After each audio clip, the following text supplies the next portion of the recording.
Hallo und herzlich willkommen zu einer neuen Ausgabe von TechStream. Heute zu Gast Dominik Scholler, der VP Product Management und Innovation bei der DFL. Grüße dich, Dominik.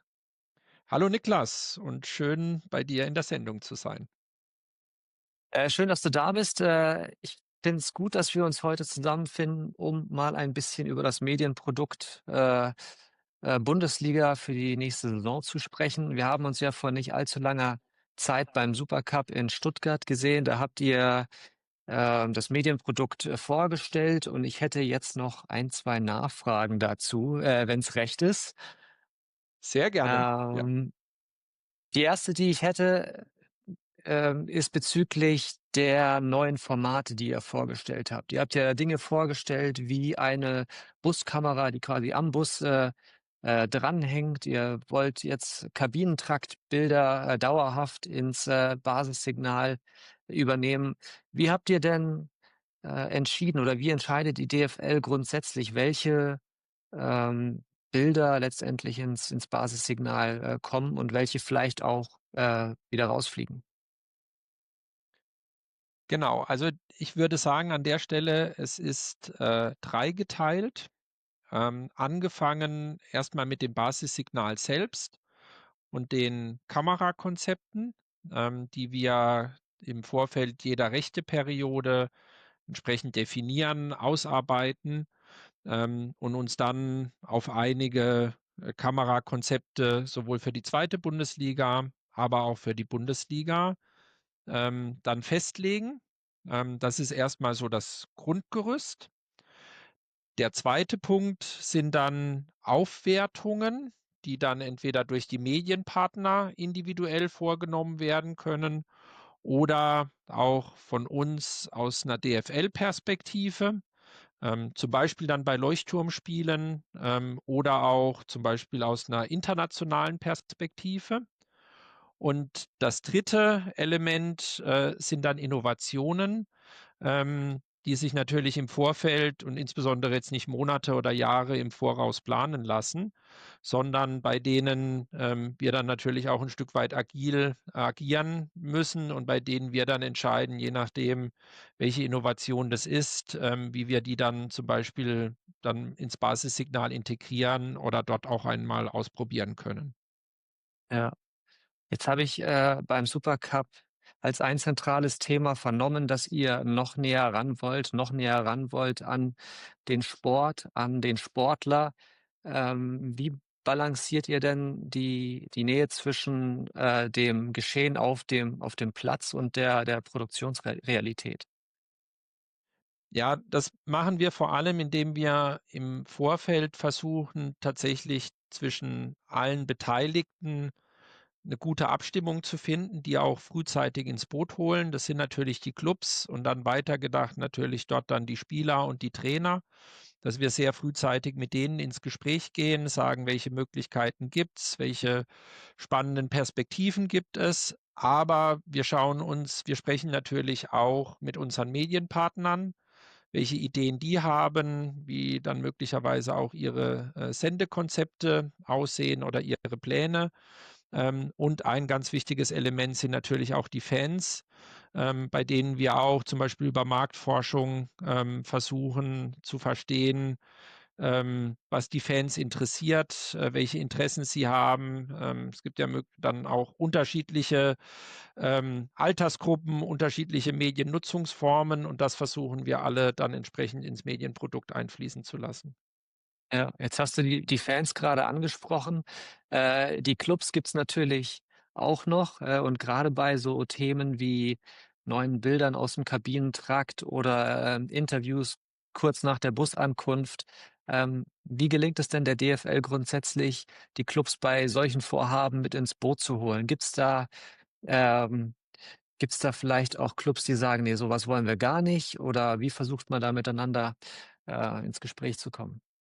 Ja. Also am Anfang steht immer auch hier das Gespräch, in die Abstimmung gehen. Ich denke, am Ende ist auch Vertrauen da sehr wichtig. Gerade wenn man am Ende über Bereiche spricht, die ähm, dann tatsächlich dann doch etwas sensibler sind, die auch, sage ich jetzt mal, sehr nah dann auch an den sportlichen Bereich drankommen. Und ganz konkret jetzt auch zu dem Medienprodukt, was wir jetzt seit dieser Saison durchführen und mit den Medienpartnern quasi senden, war tatsächlich, haben wir sehr früh angefangen, da in die Abstimmung zu gehen, auch über die verschiedenen Möglichkeiten gesprochen, zu sagen, wo kann man dann quasi entsprechend auch medialisieren, diese Nähe schaffen.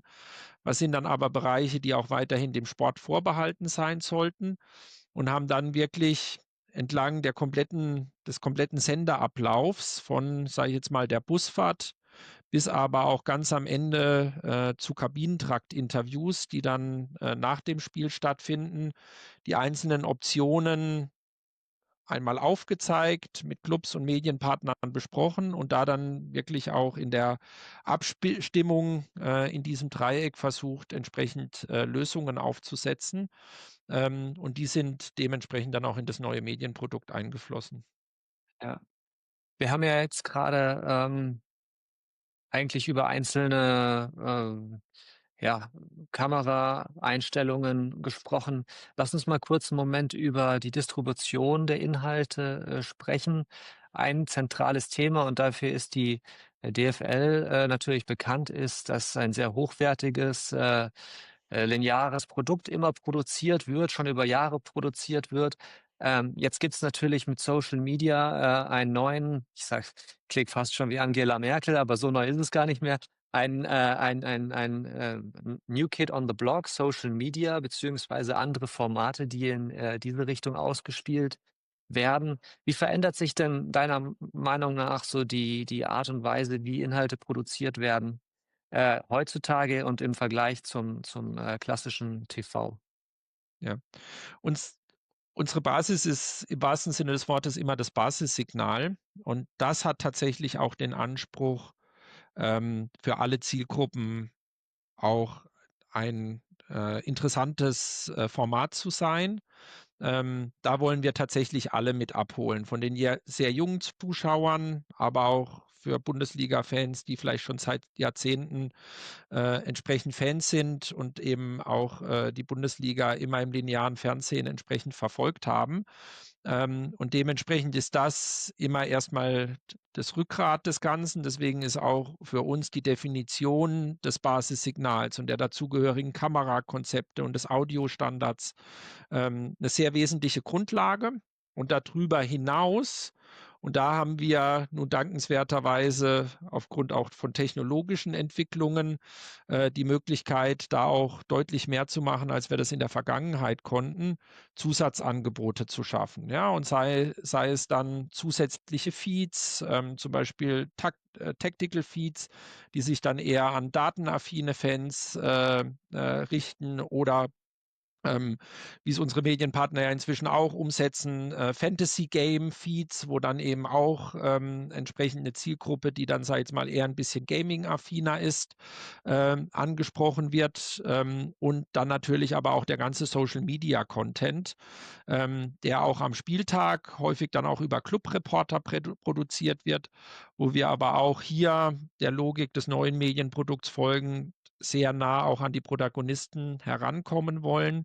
Auch hier wieder auf der entsprechenden Vertrauensbasis, aber eben auch da die Möglichkeit haben, die Spieler zum Beispiel von der Busankunft bis in den Kabinentrakt zu begleiten oder auch nach Mhm. dem Spiel dann auf dem Platz, wie sie mit den Fans feiern, und da einfach auch noch mal neue Aufnahmen zu generieren, die dann, sage ich jetzt mal, durchaus auch logischerweise 9:16 sein dürfen, die auch mit dem Smartphone produziert werden dürfen, um eben das Erlebnis-Basissignal an der Stelle dann optimal zu ergänzen.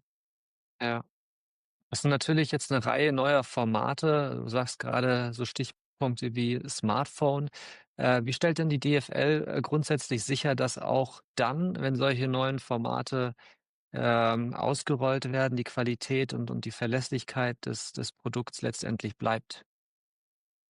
Ja, da gibt's natürlich, also ich würde sagen, gibt's mehrere Aspekte, die da reinspielen. Ja, das eine ist natürlich, sage ich jetzt mal, die Mitwirkung aller Beteiligten. Und deswegen haben wir aber auch genau diesen Prozess aufgesetzt, mit Clubs, mit Medienpartnern, um da einfach auch die Rahmenbedingungen zu schaffen, dass jeder quasi den Content beisteuert, ja? Und das ist inzwischen auch wirklich sehr bilateral. Also, es gibt Content, der von den Clubs produziert wird und an die Medienpartner geht. Wir haben jetzt aber zum Beispiel seit dieser Saison auch die In-Match-Clips, die genau den umgekehrten Weg gehen, die von den Medienpartnern produziert werden und dann den Clubs bereitgestellt werden, damit diese die dann auf ihren, Social-Media-Kanälen, ausspielen können. Ja, so und das ist erstmal so die Rahmenbedingungen und die Mitwirkung. Und darüber hinaus, braucht es dann natürlich auch entsprechend die Plattformen und die technischen Lösungen, wo wir auch versuchen, dann mit unserer DFL-Infrastruktur und, natürlich auch mit unserem Setup in der DFL-Gruppe, namentlich die Kollegen von Sportcast, aber auch von der DFL Digital Sports, versuchen da dann entsprechend technologische Lösungen zu schaffen, wie dann entsprechend auch der Content-Austausch erfolgen kann. Ja, du hast jetzt gerade die Sportcast angesprochen. Welche Rolle spielt denn grundsätzlich das DFL-Partnernetzwerk bei der Umsetzung des Medienprodukts? Ich kann mir vorstellen, dass es eine unheimlich komplexe, Angelegenheit mit sehr vielen Stakeholdern, ist. Ja, ist es, aber es ist auch sehr bereichernd, weil wir sind erstmal eine Sportliga, haben logischerweise kommen aus dem Sportbereich. Ich denke, wir haben uns über die letzten Jahre und Jahrzehnte, auch eine hohe Medienkompetenz aufgebaut. Wir merken aber natürlich auch und wir wissen alle, technologische Entwicklungen sind inzwischen so schnell, dass, es dann auch für ein Unternehmen wie uns schwer wäre, jedem technologischen Trend unmittelbar mit der Inhouse-Expertise dann folgen zu können, dass wir, zwangsläufig darauf angewiesen sind, mit, innovativen, Partnern zusammenzuarbeiten, die dann auch ihrerseits ihre Expertise und ihr Know-how dann an den Tisch bringen können. Und das versuchen wir entsprechend auch für uns dann aufzubauen, ja, um zum Beispiel da beispielhaft AWS zu nennen, mit denen wir im Bereich Technologie sehr viel zusammenarbeiten, da uns auch tatsächlich überlegen, wie man mit KI, mit Automatisierung, mit cloudbasierter Produktion einfach auch nochmal neue Möglichkeiten und auch neue Seherlebnisse entsprechend schaffen kann. Jetzt hast du in deinem, Vortrag beim Supercup, die Trainerinterviews, rund um die Halbzeit, als neuen festen Bestandteil, des Basissignals quasi, angesprochen. Welche Wirkung, erwartet, sich denn die DFL davon? Ist es jetzt letztendlich sportjournalistisch, wirklich relevanter Input oder, kann man das durchaus als dramaturgische Würze, für die Übertragung sehen? Ich denke, es ist vor allem eine logische Fortführung dieser Idee, ganz nah dran zu sein.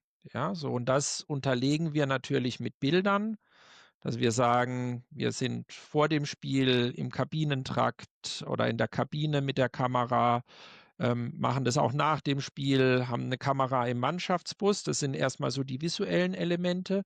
Natürlich und da dann an der Stelle auch wieder quasi die Interessen der Fans und auch der Zuschauer berücksichtigen, interessiert ihn natürlich auch, was wird in der Halbzeit in der Kabine besprochen. Ja, so und Mhm, das ist jetzt zum Beispiel ein Bereich, wo aus einer Sportsicht, es aktuell jetzt nicht vorstellbar ist, dass man, da quasi eine klassische TV-Kamera dabei hat.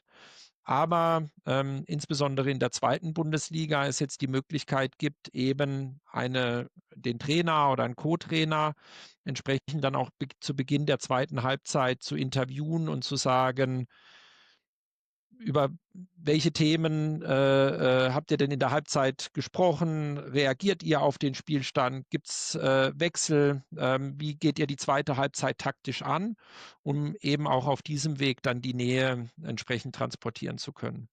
mhm.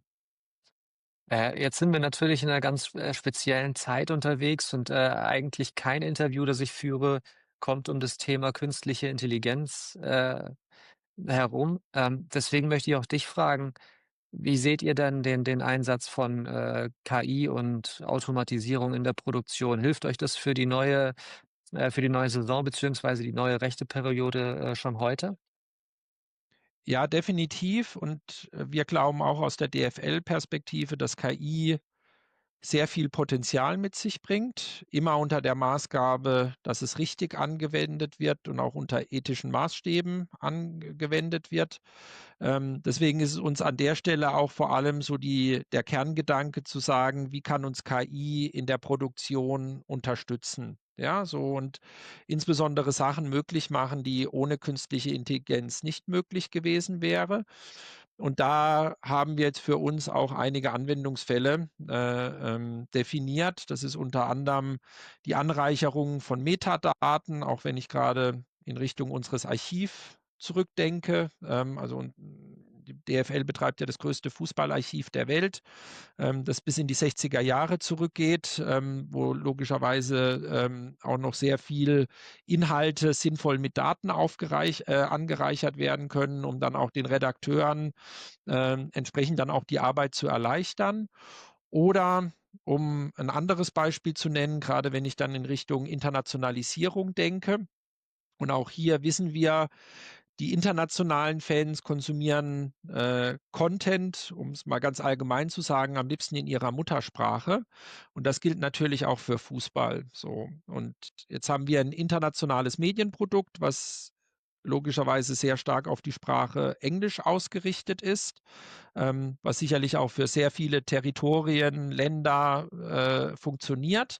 Aber es gibt halt auch weiterhin, Fans und auch 'ne nicht zu unterschätzende Anzahl, die eben Inhalte gerne in ihrer Muttersprache konsumieren und da auch noch Mhm. mal über Ansätze nachzudenken, wie man zum Beispiel mit Untertitelung oder auch mit dem Voice-over, agieren kann, was dann quasi zusätzlich zu der Produktion kommt, die wir ohnehin, gewährleisten. Ja, Mhm. genau. Jetzt lass uns gerade noch mal 'n Schwenk machen zu einem anderen, wichtigen Thema, ein anderes Trendthema, möchte ich fast sagen, das Thema Nachhaltigkeit. Ihr habt verlauten lassen, dass, ab der kommenden Saison, in der zweiten Liga, Spiele per Remote, produziert werden sollen. Ist das eine Initiative, die vor allem, der Nachhaltigkeit letztendlich zuträglich ist? Genau, also erstmal damit startend, dass Nachhaltigkeit für die DFL natürlich eine sehr große Rolle spielt, was man auch daran sieht, dass wir die erste Fußballliga weltweit waren, die eben auch Nachhaltigkeitskriterien bei sich in der Lizenzierungsordnung, verankert hat. Und logischerweise, wenn man diesen wichtigen Schritt geht, macht es natürlich total Sinn, das dann auch über alle Unternehmensbereiche entsprechend, dann, also in Betracht zu ziehen und darüber nachzudenken, wie man da dann auch Nachhaltigkeit, entsprechend umsetzen kann. Und das gilt natürlich am Ende auch für die Medienproduktion. Und, was wir jetzt gemacht haben, wir haben in den letzten Jahren auch sehr viel analysiert quasi, wo dann bei uns, entsprechend zum Beispiel auch CO2-Ausstoß, entsteht. Das hat natürlich sehr viel dann auch mit Reisewegen zu tun, von Mitarbeitern, aber logischerweise auch von der Hardware, von den Trucks, die wir entsprechend im Stadion brauchen. Und da ist es und auch hier wieder immer unter Berücksichtigung dann auch der technologischen Entwicklungen natürlich auch sehr sinnvoll drüber nachzudenken, wie kann man remote produzieren. Ja, so und das Mhm. Ganze dann auch vor dem Hintergrund, dass wir und auch in der zweiten Bundesliga produzieren wir mit mindestens 11 Kameras, also haben schon einen sehr hohen Mindeststandard, was natürlich dann am Ende auch die Produktion dann durchaus, auch etwas komplexer macht. Wir aber auch gesagt haben, es ist an der Stelle eine sehr gute erste Möglichkeit, in der zweiten Bundesliga mit einer Remote-Produktion zu starten. Und es ist eben für uns, jetzt auch die Möglichkeit zu schauen, wie funktioniert das, ja, von den Abläufen, von der Technik. Sind ja auch sehr viele Sachen, die dann logischerweise damit in Verbindung hängen, ja. Wir, haben logischerweise Regisseure, wir haben Leute, die dann mit der Produktion entsprechend beauftragt sind, um da zu schauen, was das für uns bedeutet, wie wir das auch sinnvoll weiterentwickeln können, was dann am Ende tatsächlich auch die Auswirkungen sind, würde ich sagen, ist es definitiv ein erster wichtiger Schritt, auch die Nachhaltigkeit dann in der Medienproduktion entsprechend umzusetzen. Ja. Die Medienproduktion, der Zukunft, das ist ja sowieso so das ganz große, Thema schlechthin. Wir konnten als Medienvertreter ja beim Supercup so den ein oder anderen Use Case begutachten. Einer davon ist mir ins Auge gesprungen. Da ging es um so einen VR-Test. Da wurde eine 360-Grad-Kamera im Stadion aufgebaut, und dann gab es eben die Möglichkeit, das Spiel aus, einer ganz spannenden Perspektive via VR-Brille zu, sehen. Aus welchem Grund testet die DFL denn auch solche Formate? Geht man denn bei euch davon aus, dass, Fans vielleicht in Zukunft ihre eigene Kameraperspektive selbst wählen können, oder ist es einfach nur ein grundsätzlicher technologischer Test? Wie seht ihr sowas? Auch hier geht es am Ende drum, tatsächlich die Fanbedürfnisse, zu erfassen, und wir glauben sehr stark dran, und am Ende auch das spielt ja am Ende dann auch auf das Motto ein, näher dran zu sein, wie man Mhm, solche Erlebnisse dann auch in Richtung Fan, verlängern kann. Und wir sehen da sehr viel Potenzial im Bereich der immersiven, Erlebnisse und auch Umsetzung. Einfach auch, um die ganz besondere Atmosphäre in den Bundesligastadien auch noch mal in Richtung Fans zu verlängern, insbesondere auch Fans, die aus welchen Gründen auch immer eben dann nicht bei dem jeweiligen Spiel live im Stadion mhm, sein können. Und am Ende, und das gehört für uns natürlich auch zu der Produktentwicklung entsprechend dazu, geht es da natürlich auch drum, Sachen auszuprobieren, ja, und Feedback dann von den Zuschauern, von den Fans einzuholen. Und dementsprechend jetzt auch bei so einer 360-Grad-Produktion, die dann auf Immersive Reality-Headsets wie der Apple Vision Pro oder der Meta Quest dann umgesetzt zu werden, auch da verschiedene Sachen auszuprobieren. Ja, welcher Kommentar funktioniert, wie müssen die Grafiken eingebunden werden, ja, was mhm, sicherlich unterschiedlich ist als ein klassisch lineares TV-Format. Aber auch am Ende herauszufinden, wollen die Fans am Ende auch hier ein kuratiertes Programm sehen, oder ist für Nutzer, sage ich jetzt mal, entsprechender Devices eher wichtig, auch interaktiv zu sein, und sei es eine Kameraperspektive auszuwählen oder dann auch in anderer Form interaktiv zu agieren, sei es zum Beispiel dann auch mit anderen Fans irgendwie zu sprechen oder ins virtuelle Wohnzimmer zu holen. Und das sind mhm. genau die Sachen, die wir ausprobieren und testen, um da auch dann in die Richtung das Produkt sinnvoll weiterentwickeln zu können. Ja, ja. Wie ist denn deine persönliche Einschätzung zu diesem Thema? Bleibt Fußball, in Zukunft im Wesentlichen das gemeinsame Signal, das gemeinsame Zuschauererlebnis, oder bewegen wir uns schon dahin, zu sagen, jeder Fan hat seinen eigenen Feed und seine eigene Kameraperspektive? Wie siehst du das? Also, wir glauben ganz stark an das Gemeinschaftserlebnis, und ich denke, man sieht auch weiterhin auch, wie Fußball konsumiert wird. Wenn ich mir die Reichweiten anschaue oder auch Watchpartys, seien sie in Präsenz oder auch virtuell, dass das schon auch ein Gemeinschaftserlebnis ist, was die Fans auch so wahrnehmen wollen. Das ist die eine Seite. Die andere Seite ist, dass wir aber auch sehen, dass es eben, inzwischen auch eine sehr divergente Mediennutzung gibt, und auch logischerweise, wenn ich über alle Alters und Zielgruppen hinweg schaue, es natürlich auch unterschiedliche Präferenzen gibt, wie Medien konsumiert werden. Und ich denke, das ist für uns die große Herausforderung, und deswegen legen wir da auch einen sehr großen Fokus drauf, am Ende Angebote zu schaffen, die zum einen das Gemeinschaftserlebnis stärken, ja, zum Beispiel durch ein sehr starkes, auch weiterhin existierendes Basissignal, um aber auf der anderen Seite trotzdem Angebote zu schaffen, um neue Zielgruppen, jüngere Zielgruppen auch anzusprechen und für den Fußball zu begeistern. Ja, ja.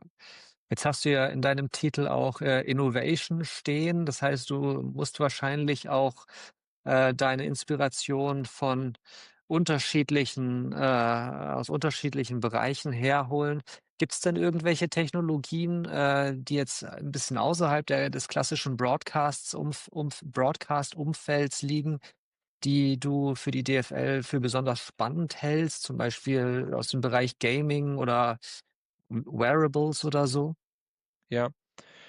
Also in der Tat, ich glaube, wir haben ein paar spannende Technologien schon gecovert mit künstlicher Intelligenz, aber auch logischerweise immersiven Erlebnissen. Deswegen würde ich jetzt an der Stelle, da jetzt quasi, nicht mehr weiter drauf eingehen.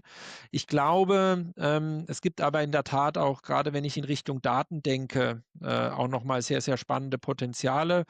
Wir haben jetzt seit dieser Saison, die halbautomatische Abseitserkennung, Mhm. am Start, deren Grundlage es ist, dass man quasi diese 3D-Daten erhebt, also dieses Multipoint, Tracking. Und das ist eine Innovation, die originär logischerweise, jetzt erstmal aus dem Bereich Sport kommt, bei der wir aber auch glauben, dass sie sehr viel Potenzial auch für eine weitere, Nutzung hat. Und, das kann am Ende eben dann in die Richtung gehen, dass man auch noch mal über alternative Broadcasts, nachdenkt, dann vielleicht auch noch mal in 'ner anderen Aufbereitung vielleicht auch noch mal andere Zielgruppen irgendwie adressieren, aber auch, um an der Stelle das Thema Gaming, anzusprechen. Für uns setzt das Thema ja TrackApp um, Mhm. die ja, inzwischen, auch von, EA, übernommen wurden. Deswegen sehen wir da auch perspektivisch, durchaus auch Potenzial, dass da dann auch noch mal die reale Sportwelt und die Gaming, Welt an der Stelle auch noch mal weiter verschmelzen. Ja. Ja. Wenn es natürlich um das Medienprodukt für die Zukunft geht, und das ist eine Sache, die ist mir, beim Supercup besonders aufgefallen. Die Journalisten waren immer besonders interessiert daran, ähm, Medienprodukte auf der einen Seite, der Sport selbst auf der anderen Seite und, der jeweilige Stellenwert. Was glaubst 'n du, welchen Stellenwert wird, die Medienproduktion in Zukunft, für die Marke Bundesliga haben? Ist es vielleicht dann irgendwann so, dass, das 1:1 ausgeglichen ist mit dem Sporterlebnis an sich? Also, ich denke, dass der Sport immer im Mittelpunkt steht und auch stehen sollte, weil das ist quasi unsere Wurzel, auch wo wir herkommen. Das ist am Ende auch das, was die Leute begeistert und dann auch zu Fußballfans macht.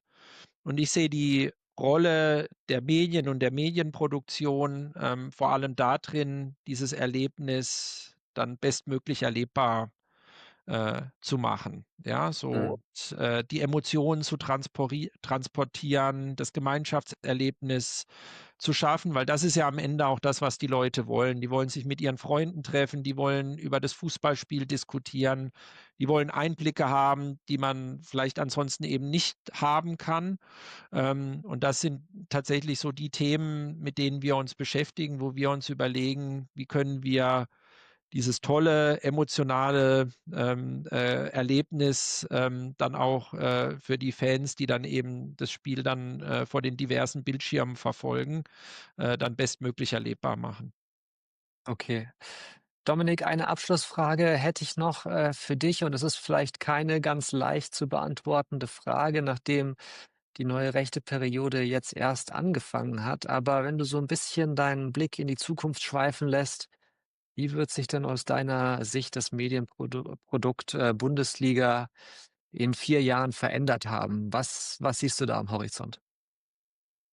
Ja, es ist also in der Tat, 'ne sehr spannende Frage, ich glaube in der Tat, wir haben natürlich jetzt auch gesehen, wie wir quasi jetzt diese Nähe, erzeugen. Ich denke, das wird auch weiterhin ein Thema sein, allein über das Thema Storytelling nachzudenken, wie wir auch das in Zukunft entsprechend transportieren können.